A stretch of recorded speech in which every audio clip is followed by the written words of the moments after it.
Hey guys, me again. So a big appeal in horror films are the scary monsters that invade your screens, and then they invade your imagination. The first big horror films like Frankenstein, Nosferatu, Dracula, Creature from the Black Lagoon, they all dealt with inhuman ghouls that made it hard to sleep at night. The Babadook, which is the movie we'll be discussing in this video, meshes that basic idea with modern ideals on parenthood and depression.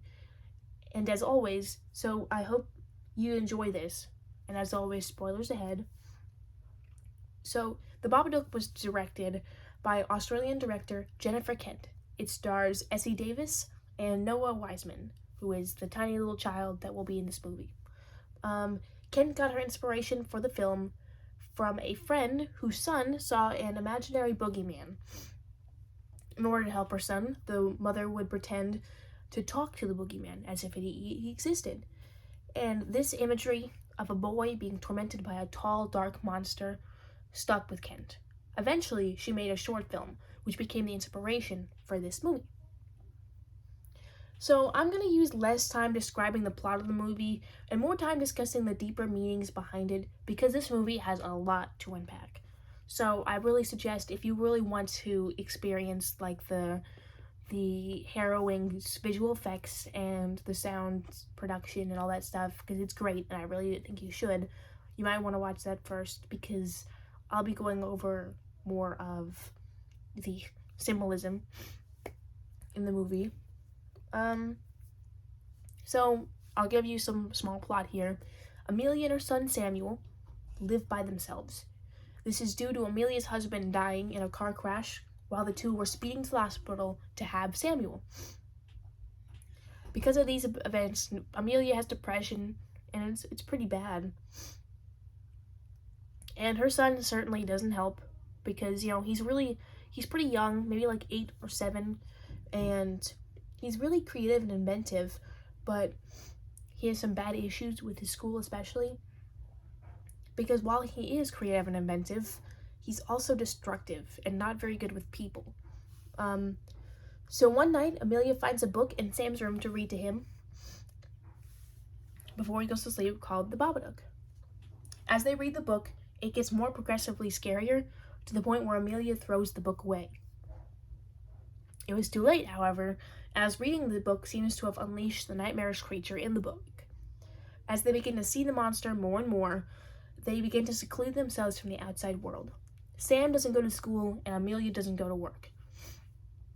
Eventually, the Babadook possesses Amelia and almost has her kill Sam.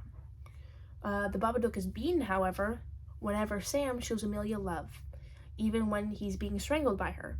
She vomits inky black goo and gains control over herself again. The movie ends with them feeding the Babadook in the basement while they go enjoy their life. So, the Babadook symbolizes depression and grief. Amelia losing her husband is slowly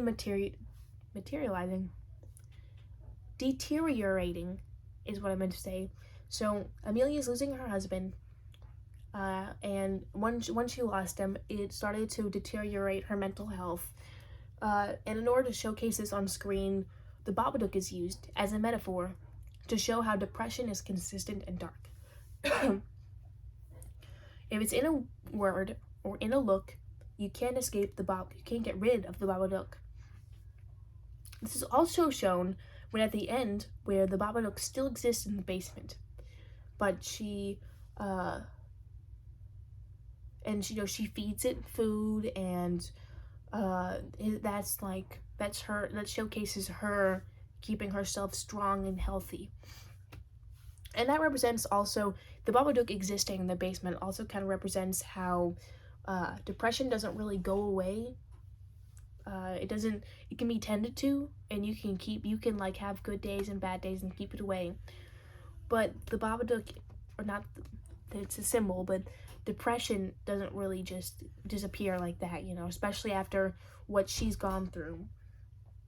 So, some people had an issue in this movie with how Amelia's character is. They thought it portrayed mothers wrong, because she could be pretty mean and borderline abusive to her son, because as the movie progressed, her mental stability got really, really bad, and she would often take it out on him, as she was being controlled by the Babadook, or, her being controlled by her depression.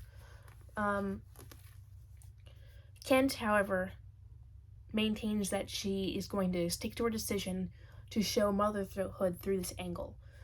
Because the movie shows that parenthood can be difficult. It's not all sunshine and rainbows, and how it's really realistic. Parents do take out their stress negatively onto their kids. So it's a realistic portrayal of how no one is perfect, and that there, of course, are rocky relationships between parent and child. So, I don't have much here really. I've go to the facts next. So we might as well do that. So now for the facts. William Friedkin, who made The Exorcist, he's the director behind The Exorcist, cited The Babadook as one of the best and scariest horror films he's ever seen, which is super cool because William Friedkin is known for making the scariest movie ever seen, with The Exorcist, which is the movie where people said that they would faint in the theaters when they would see them. They said it was cursed. They said that the movie was cursed. People died when they made it. I think one of the actors actually died while filming. I don't remember which one, but I believe The Exorcist is on this list for later, so that's a little sneak peek. So the next fact I might as well tell you. Babadook in Hebrew means he is coming for sure. But Babadook is also an anagram of a bad book. So that's really cool, I guess. Also, the film passes the Bechdel test. If you want to know what the Bechdel test is, it's a test to see if it's basically, I think that it's like a female test sort of thing to see if you're representing women correctly in your movie or TV show. It's where there's going to be at least 2 women in a scene, and they're not discussing men or men issues. They're like, and that this movie passes the Bechdel test, which is really cool. It's surprising, but the surprising thing about it is that there isn't a lot of movies that pass this test. Even movies with really good harrowing meanings or that are really insightful, a lot of them still don't pass the Bechdel test. So another thing is that this movie gets the rare achievement of being a horror film where everyone survives. Not a single person actually dies in this movie.